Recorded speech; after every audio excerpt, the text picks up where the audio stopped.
तो जैसे कि फिल्म ये जवानी है दीवानी में इंट्रोवर्ट चश्मिश नैना एंड चार्मिंग बनी एक दूसरे से अट्रैक्ट होते हैं, या RRR में NTR एंड रामचरण के कैरेक्टर्स जो फायर एंड पानी को डिनोट करते हैं वो जैसे एक दूसरे के साथ आते हैं, वैसे ही अब ब्रह्मास्त्र 2 में भी होने वाला है। और मिलने वाले हैं कोई ऐसे लोग जिन्हें देख हमें देसी ब्लैक एडम कहने का मन भी कर सकता है। मौनी रॉय की कोई गारंटी नहीं। पहले टीवी की सती बनी, फिर एकता कपूर की नागिन, और फिर सीधा लॉन्ग जंप मार के बॉलीवुड में जा बसी मौनी रॉय को लेकर क्या ही कहें हम। मतलब ये अपने हस्बैंड के साथ जितना दिखाई नहीं देती उतनी ये दिशा पाटनी के साथ दिखती है, और नशे में तो इनके कैटवॉक की दिशा पूरी तरह हिल जाती है और फिर बन जाती है एक गर्मा गर्म ब्रेकिंग न्यूज। अगर हम ये कहें कि रणबीर कपूर फिल्म ब्रह्मास्त्र के बैकबोन है तो इस पे डिबेट होने का कोई चांस ही नहीं है। मतलब खुद आलिया और अयान भी अपना वोट रणबीर को ही देंगे, पर क्या रणबीर सच में ये डिजर्व करते हैं? दोस्तों, रणबीर कपूर की ब्रह्मास्त्र की वजह से ब्रह्मास्त्र तो अच्छा खासा लैमलाइट में आ गया, और भाई इस ब्रह्मास्त्र के चक्कर में एक बड़ा कांड होने वाला है पार्ट 2 में। पर ब्रह्मास्त्र के साथ साथ ऐसे कुछ अस्त्र भी पौराणिक कथाओं में मौजूद हैं जिन्हें उठाकर फिल्म में डाला जा सकता है, और अगर बाकी अस्त्र आएंगे तो साथ साथ उनके मालिक भी आएंगे। You never know. पर ये है कौन जिनकी हम बात कर रहे हैं? तो film Brahmastra I and characters को इंट्रोड्यूस करके चली गई, जिसमें दिखाई दिए कुछ सीक्रेट्स एंड मिस्ट्री से समझ आए लोग। ब्रह्मास्त्र 2 में होगी अब एक फ्लैशबैक स्टोरी। अब ये जो फ्लैशबैक स्टोरी दिखाई जाएगी उसमें 2 कैरेक्टर्स होंगे, एक है देव और दूसरा है अमृता।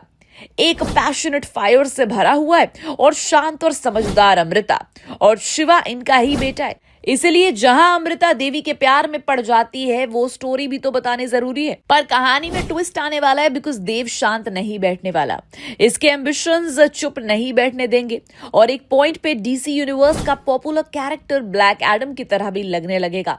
अब इसका एग्जाम्पल इसलिए दिया बिकॉज ब्लैक एडम भी एक करप्टेड एंटी विलन था, जैसे कि देव को बोला जा रहा है थ्योरीज में, एंड ब्लैक एडम के पास भी पावर्स थी जो कुछ भी कर सकता था। वेल, ये तो सुपरमैन को भी हरा सकता था, जिसे इजिप्टियन गॉड के पावर्स एंटी हीरो में बदल देते थे।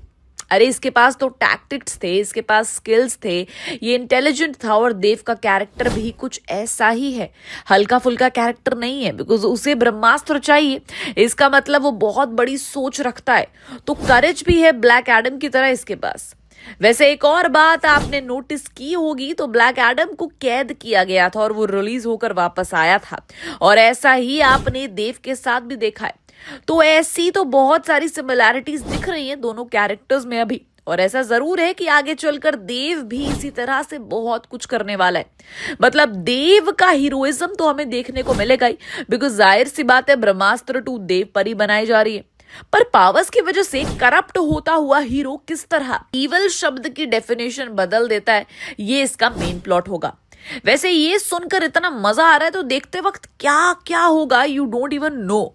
वेल, क्या लगता है आपको, देव का कैरेक्टर किसी हॉलीवुड कैरेक्टर से इंस्पिरेशन लेगा? वेल, पर अभी इनके नशा पानी को लेकर नहीं बल्कि इनके कैरेक्टर को लेकर बात करनी है, जिसे हम जुनून कहते हैं। पर क्या मौनी फिर से इस कैरेक्टर के साथ नजर नहीं आने वाली, ऐसा उन्हें ही लगता है? वैसे ये जो कह चुकी हैं इससे तो ऐसा ही लग रहा है कि शायद इन्हें ही कोई गारंटी नहीं है। दरअसल रणबीर कपूर और आलिया भट्ट की ब्रह्मास्त्र पार्ट 1 में मौनी रॉय ने जुनून नाम का रोल प्ले किया था। अब वो इस फिल्म में विलन थी, और इसके पीछे भी एक कहानी है जिसका उन्हें दूर दूर तक ख्याल भी नहीं था। और फिर उन्हें वो दिन याद आ जाएगा जिस दिन मुकेश छाबड़ा ने उन्हें कॉल किया था इस फिल्म के लिए। पर ब्रह्मास्त्र का हिस्सा बनने के बाद अब उनके फैंस उन्हें सोशल मीडिया पर पूछ कर ये जानने की कोशिश कर रहे हैं कि क्या वो ब्रह्मास्त्र 2 का हिस्सा होने वाली है। अब मौनी इतनी अच्छी है कि उन्होंने इस बात को टाला नहीं और जवाब देते हुए कहा कि वो उस कॉल का इंतजार कर रही हैं। अब उस कॉल का मतलब, अरे जब डायरेक्टर अयान मुखर्जी बुलाएंगे तभी तो वो मैडम जाएंगी ना, क्योंकि वो अयान ही थे जिन्होंने मौनी का ऑडिशन लिया था, उन्हें ये रोल दिया और उनकी तारीफ भी की थी। और इतना ही नहीं बल्कि उनके कैरेक्टर को लेकर डीप में समझाया भी था। बाप रे, पर सच में जुनून का कैरेक्टर इतना डीप था? वैसे पार्ट 1 को देखकर इतना लगा नहीं, पर इस कैरेक्टर का आगे बहुत कुछ हो सकता है, क्योंकि अभी देव आने वाले हैं जो पूरी तरह से पागल होने वाले हैं ब्रह्मास्त्र के पीछे। और वैसे भी जुनून देव को रिलीज करने की कोशिश में लगी हुई थी, पर ये तो पूरी तरह से अयान की कास्टिंग पर ही डिपेंड करता है कि मौनी इसमें होगी या नहीं। वैसे टीवी कि ये नागिन जुनून के कैरेक्टर में अच्छी तो दिखी थी, और जैसा कि उन्होंने जवाब दिया है उससे ऐसा लगता है कि शायद अभी तक कास्टिंग होना बाकी है। तो देखते हैं कि आगे चलकर इनका नंबर लगता है यार।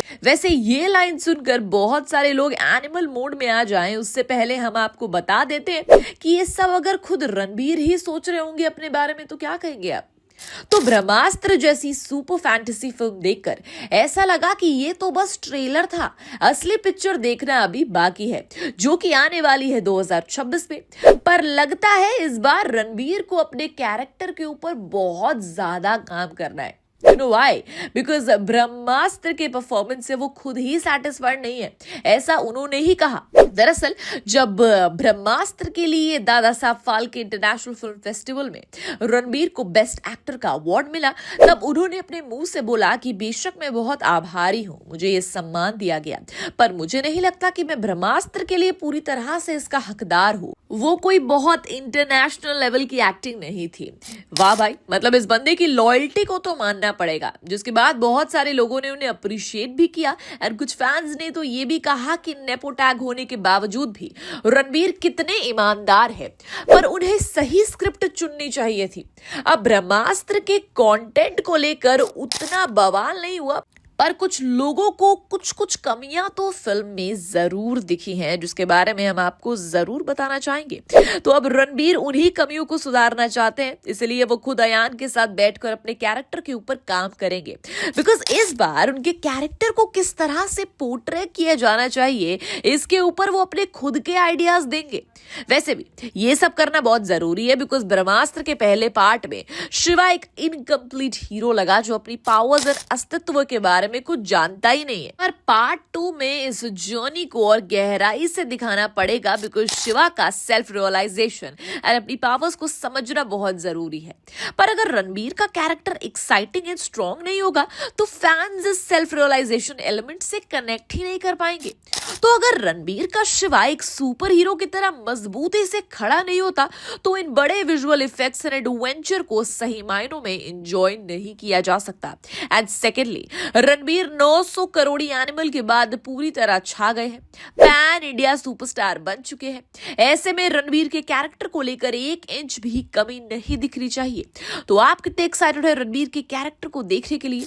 तो सोचिए, कहानी में ट्विस्ट और टर्न किस तरह से लुका छुपी खेलेंगे। और जैसा कि पहले हमने कहा था कि पशुपता अस्त्र, त्रिशूल, वज्रा अस्त्र जैसे पावरफुल अस्त्र भी हैं, जो ब्रह्मास्त्र के साथ इंट्रोड्यूस किए जा सकते हैं, क्योंकि ये ब्रह्मास्त्र की तरह ही पावरफुल होते हैं, ऐसा पौराणिक कथाओं में बताया जाता है। और बाकी भी हैं जिनका ब्रह्मास्त्र से कनेक्शन बोला जाता है। तो जब इन अस्त्रों के गार्डियंस भी आएंगे, तो फिल्म में एक्साइटिंग स्टार कास्ट का मेला लग सकता है। तो कुछ दमदार एक्टर्स इसके लिए फिट बैठ सकते हैं, जैसे कि रामचरण। तो इनकी फिजिकल फिटनेस, एक्टिंग स्किल उन्हें त्रिशूल के गार्डियंस के लिए फिट बनाती है, क्योंकि शिव के अस्त्र के लिए एक ऐसे इंसान की जरूरत होती है जो पावरफुल, फिट और साहसी हो। और रामचरण का पर्सोना इन क्वालिटीज से भरपूर है, और ये हम RRR में देख ही चुके हैं। वैसे RRR की बात छेड़ ही दी है, तो अब आते हैं हम जूनियर NTR पर, जिनकी इंटेंसिटी और वाइब्रेंट एनर्जी उन्हें पशुपता अस्त्र का मालिक बनाने के लिए एक बेहतरीन फिट बना सकता है। तो NTR की सीरियसनेस और इंटेंस हीरो इमेज पशुपता अस्त्र की पावर्स दिखाई दे सकती हैं। वैसे इसके लिए नसीरुद्दीन शाह को भी इमेजिन किया जा सकता है, जो अपनी मिस्टीरियस और क्लेवर पर्सनैलिटी के लिए एक ऐसे पावरफुल कैरेक्टर के लिए फिट बैठ सकते हैं, और उनका शांत रहना तो इसमें एक जबरदस्त पावर डाल सकता है। और अब आता है हमारा वज्रा अस्त्र, जिसके लिए हमारे दिमाग में अक्षय कुमार का नाम दौड़ रहा है, क्योंकि उनकी मिस्ट्री ऑफ डायलॉग डिलीवरी और पावरफुल स्क्रीन प्रेजेंस से अक्षय का वज्रा अस्त्र के गार्डियन के रोल में फिट माना जा सकता है। अब वज्रा अस्त्र एक ऐसा अस्त्र है जो अपने दुश्मनों को या किसी भी लिविंग ऑर्गेनिज्म को चकनाचूर कर सकता है। तो इंद्र का ये अस्त्र धरती और आकाश दोनों में शक्तिशाली रूप में काम करता है, और इनके गार्डियंस को एक ऐसा पावरफुल वॉरियर दिखना होगा जो पूरी दुनिया का बैलेंस बनाए रखें। तो अक्षय जैसा एक बड़ा फेस इसके लिए सही रह सकता है। और अगर ब्रह्मास्त्र 2 में ये अस्त्र और उनके गार्डियंस आएंगे तो फिल्म का क्रेज 100 गुना बढ़ जाएगा। एक्शन, मिस्ट्री, पावर और इमोशंस का सही फ्यूजन बनेगा।